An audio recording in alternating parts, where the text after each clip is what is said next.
Consulting மற்றும் financial services மிகச்சிறப்பாக பெற்றுக்கொள்ள ஜிபிஎஸ் ஃபினான்ஸ். சனிக்கிழமைகளிலும் சேவைகளை வழங்க நடவடிக்கை மேற்கொள்ள போக்குவரத்து மற்றும் சிவில் விமான சேவை அமைச்சர் தீர்மானித்துள்ளது.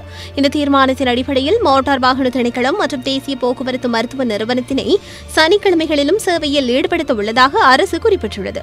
போக்குவரத்து துறை தொடர்பாக அமைச்சினால் வெளியிடப்பட்டுள்ள அறிக்கையிலே இந்த விடயம் தெரிவிக்கப்பட்டுள்ளது. சாரதி அனுமதி பத்திரத்தை விநியோகித்தல், புதுப்பித்தல், சாரதி அனுமதி பத்திரத்திற்கான விண்ணப்பங்களை ஏற்றுக்கொள்ளல் மற்றும் பரிசோதனை நடவடிக்கைகளை சனிக்கிழமைகளிலும் சாரதிகளால் பெற்றுக்கொள்ள முடியும் என தெரிவிக்கப்பட்டுள்ளது. இந்த நடைமுறை மோட்டார் வாகன திணைக்களத்தின் வெரஹர அலுவலகத்தினால் அறிமுகம் செய்யப்பட்டுள்ளது.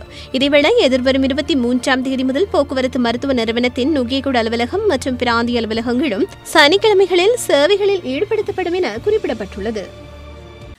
அனைத்து செய்திகளையும் பார்க்க ஐபிசி தமிழ் நியூஸ் சேனலை சப்ஸ்கிரைப் பண்ணுங்க. உடனுக்குடன் செய்திகளை தெரிந்து கொள்ள வேண்டுமா? அப்போ கீழே இருக்கிற பெல் பட்டனை மறக்காம கிளிக் பண்ணுங்க.